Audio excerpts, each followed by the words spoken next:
And without further ado, I'll hand you straight over to Mr. Tom Williams. Are you ready, Tom? I hope. Right, thanks, Peter. Yeah, hi everybody, it's Tom Williams here. Lovely to talk to you. Sorry we've been a bit chaotic the last week or so. You know, I caught a cold or something, and Rita was ill, and it was freezing cold. We're not used to that cold in England. But anyway, we're back here on the job, and even now there's a slight disruption in what we're going to do, apparently. We're going to talk to you up till about 5 to 6 our time, UK time. 25 minutes. Only 25 minutes. But then Gavin wants to put you all into what he calls a new room, and to continue listening. I'm not quite sure what he's doing. Do you know what he's doing, Peter? So relating to mentorship, there are some people who are paying, as they are VSA club members, they can just hitch a ride, so to speak. Right. Well, I don't take a great deal. You know, I'll let Gavin get on with it, and I chip in if I'm asked to. But anyway, it's lovely to be back talking to you. And touch wood, we're all fairly happy here, and we seem to be got over our woes. And I'm sure you've had similar problems out there somewhere. But glad to say it seems to be getting warmer now in the UK, which is great. Now, okay, so generally speaking, the market as a whole has been crawling up like an old man crawling up a hill. Now, what's interesting is, I've always said that trends always seem to run longer than you think they do. So they are watching this S&P, the main S&P 500, which is the backbone of the movements within the stock market. You look at it every week, you think, oh, well, I don't know, surely it's going to come off any minute, right? But because of that, trends run longer than you think they will, keep going up. Now, the last week, we've seen it's still trying to go up, but there's been at least 1 or 2 tests where it's been marked down, and lo and behold, the volume is very, very low, and there's no selling pressure at all. Right, and if you look at the KG chart, we look at that. Now that KG chart, I told everybody it'd be absolutely amazing. It's still bullish. What's that, Pete? I was getting ready for the KG. All right, okay. So it's very interesting, really. Now this KG chart is so accurate, you could almost trade on it, and you would be very ill-advised to trade against what that chart is telling you. If it says it's trying to go up because it looks bullish, then at your peril, you'll ignore that, and you'll start shorting it, and you'll probably find you're far too short, far too early. However, I'm saying that now, up on the screen here, we have a 30-minute chart of the main S&P 500. There's nothing special. The reason I picked this up is just to this is what how it came up on the screen. You could see in the last hour or so it's been marked up. Right, markets don't like ultra high volume on up bars. And what do we see here? Look, that's definitely ultra high volume, and it's an up bar. Look. And there's actually a signal in the previous bar. What's that say, Pete? Potential buying finance. Right, so even that tells us there's supply in the market. And then the professional money would see that, and then they really go to town here and start selling on that bar there. So you've got the automatic signal there. Now we can see that. So you bet your bottom dollar smart money will see that straight away. Not R signal, but they'll see the parameters brought that up. And then the next bar, look, they start selling. And that's very clear, look, markets don't like ultra high volume and up bars. And then, right, so what they want to do, this surely shows you they're out to destroy your trading if they can. It's certainly not there to help you, right? So as it moves, there's, lo and behold, they have an up thrust, look. That is an up thrust. There's no signal on that particular chart, but I'm sure if you check the other time frames, there will be. But now we immediately know that's an up thrust because you've got these two serious signs of weakness right here, especially this one with this high volume, look. Okay, so we know that's there. They're fully aware of that. So they mark it up, look here, trigger off as many stops as possible, mislead as many traders as possible that don't understand reading volume, and that's weakness. They don't see that, right? They trigger all the stops off, mislead as many people as possible, and then reverse it as quickly as they can down. That's done deliberately to lock as many traders in or out of the move as possible. And so right now you must assume this market is weak. You may get a little bit of a sort of bouncing effect, which you do after these sharp down moves. You may see a little up move. But if it goes up around here on no demand, there's an ideal shorting position. But if you pay attention, right, that you could see clearly is weakness. Okay, now tell me if you've got any questions or you want me to answer something. Right, I've got Rita and Peter standing by looking at the screens. Please ask the questions and we'll do our best to answer them. Okay. It's fairly straightforward. Weakness above you. Fairly clear weakness. Look at the KG, KG. Hang on, please, if you have a chance, check the chart. ZB bonds. The bonds, yeah. Gold is interesting at the moment. It's heading for 1600, just as we said. Right. Okay, now what do you want the KG up? Not necessarily ZB. Do we have ZB? Yeah, you should have the bond there. You can try. ZB space pound N. ZB. That's for Carlos.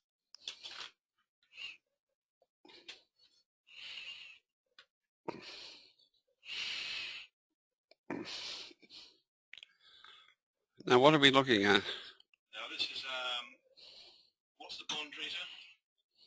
Well, Gavin. It's the bonds. It's the government bonds. Government bonds. In other words, the IOUs that the government intend on making back. Well, whatever they are, it all works the same way. Works on supply and demand, and you'll get the indications up on the screen when you get weakness or strength appearing.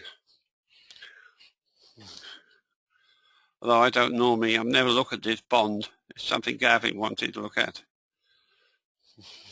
Interesting one is this short from the Canadian dollar on $200 up so far on this trade. Gavin shorted the Canadian dollar, what, hour or so ago? It's showing some profit at the moment. This chart doesn't mean much to me because I haven't had time to look at it properly. There's obviously some built-in weakness there. Was there any questions about the main S&P? No, it's just the question was to look at this one for Carlos. The KG. No, this one here that you're looking at. Oh, this one. We put the longer time frame. Well, the implications will be built into that. But I can't see the chart. There's nothing obvious on there, I can tell you. Nothing obvious that would make you want to trade that. Well, why are we looking at it? Well, just because a lot of people trade bonds. A lot of people trade these markets. But you might want to see if you can put up a 15-minute chart today, because it did actually have a signal yesterday. And one of our customers went long yesterday at the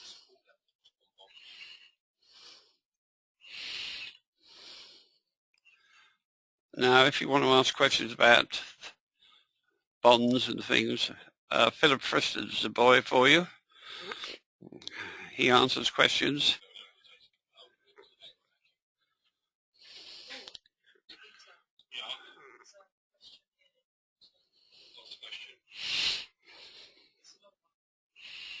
Carlos is asking, is that weak? Is it weak? What? Chart. He's asking. This one? Yeah.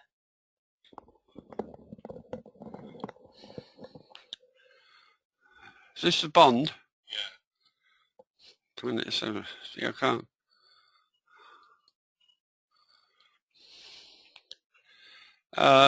Well, there is certainly some weakness in here. Why? Because look, markets don't like ultra high volume and up bars. And the first thing I notice here, look, is a blue up bar. And look, that's definitely very high volume. And that makes it arc over look like that. And that blue bar there, you bet your bottom dollar there's no demand. Which it is, apparently, look. So they're responding to the balance of supply and demand. Keep that in mind. Whenever you see this very high volume on these up bars, they're blue, look. That means there's a lot of supply in there. And that's proven there because, look, it went sideways, almost arcing over, look. And then you get this blue up bar with no demand. And that's why it's come off a little bit. So I would say that overall, this market at the moment looks weaker than it does stronger. But I can't give you any definite indication because I haven't studied this one enough.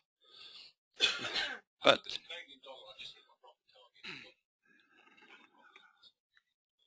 Gavin wants to have a quick look at the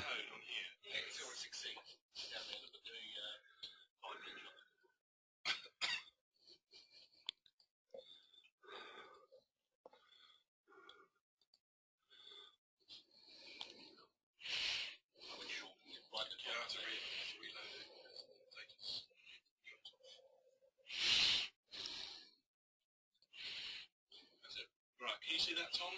You can also put your magnifier on and you get stuff.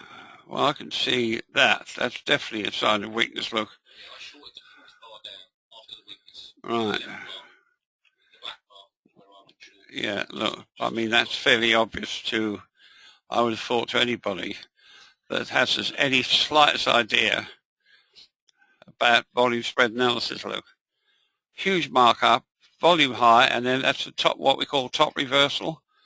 And that's why it's lazily come off, look. And that would be no demand there, look. Right, that blew up bar.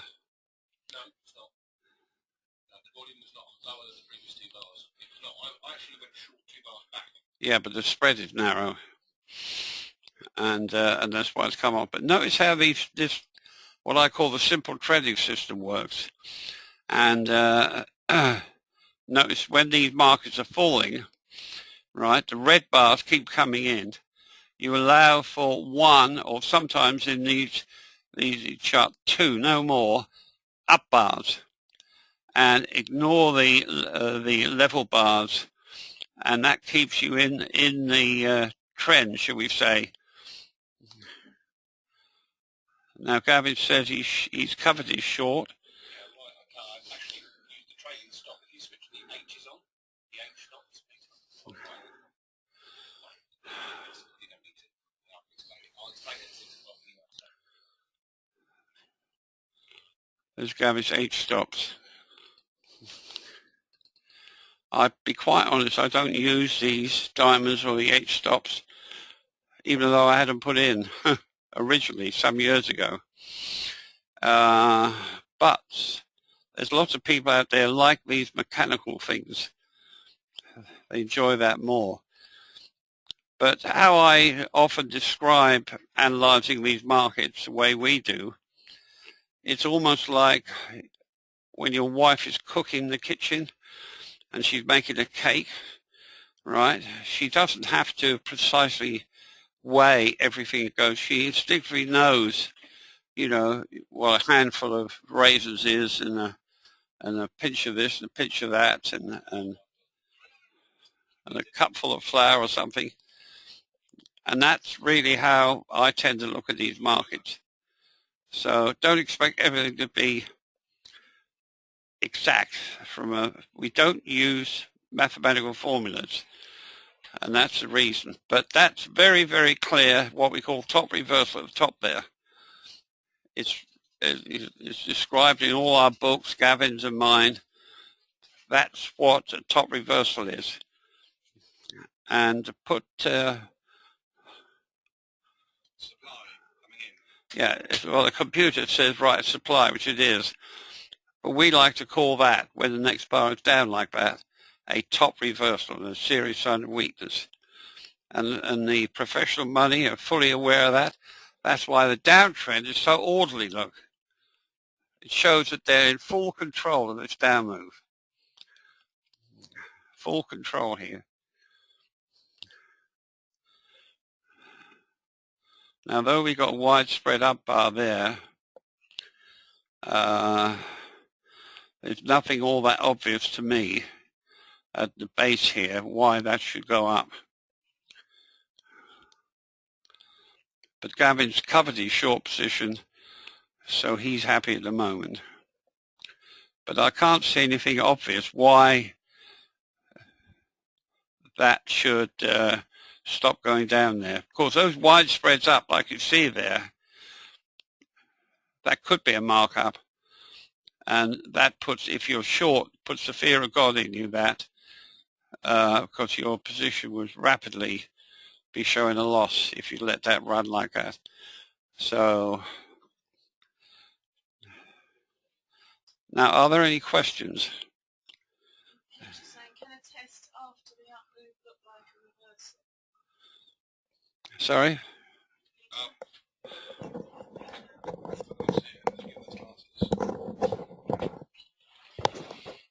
Just to check out a question here. So this is from Mitch. Hi, Mitch. Mitch's question: can a test after the up move look like a reversal?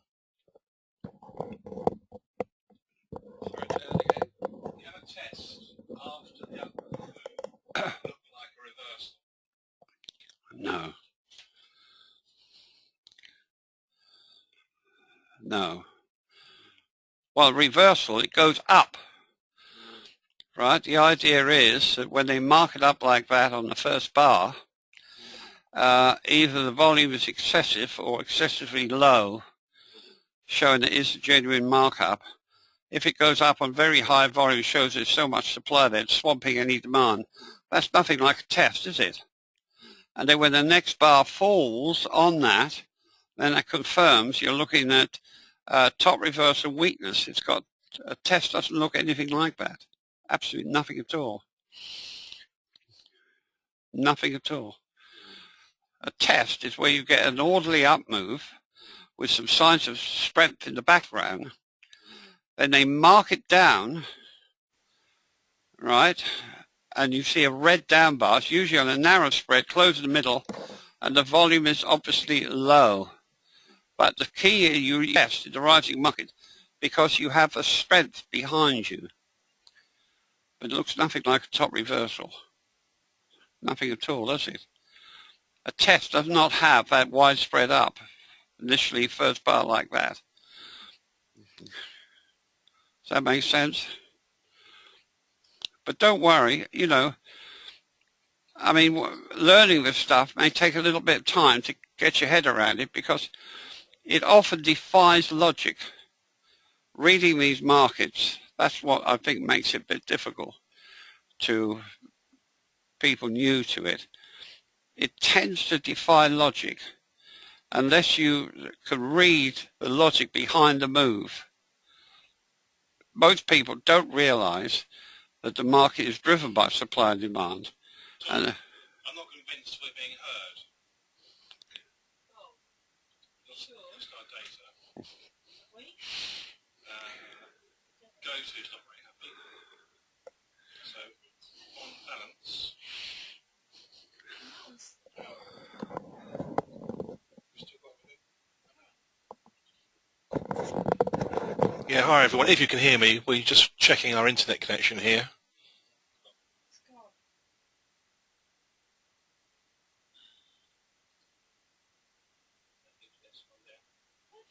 Apparently it happened last Friday when we weren't doing anything. Yeah. So just as well with us.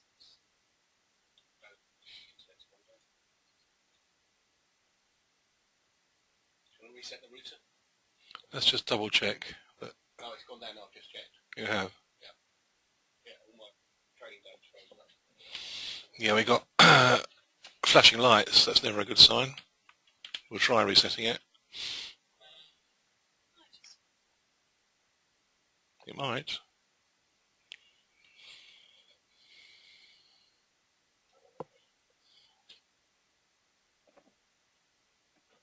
Bloody typical webinar. Yeah. Well, they packed up this time last Friday. We weren't doing anything, fortunately, but it seems to be because we're with Virgin, but we don't have any problems. It seems to be Tom's area. Oh, it's come back now, by the looks of it. Oh, No, not yet. It's false alarm. I'll eat my hat if it's come back.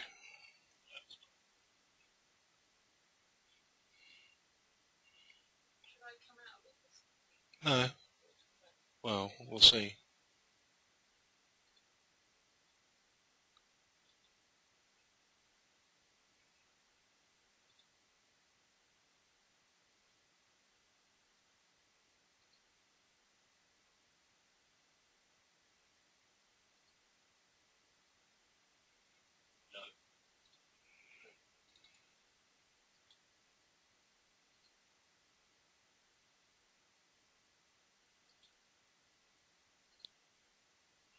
Yeah, Virgin got a problem. Yeah. Yeah. It's gone, is it?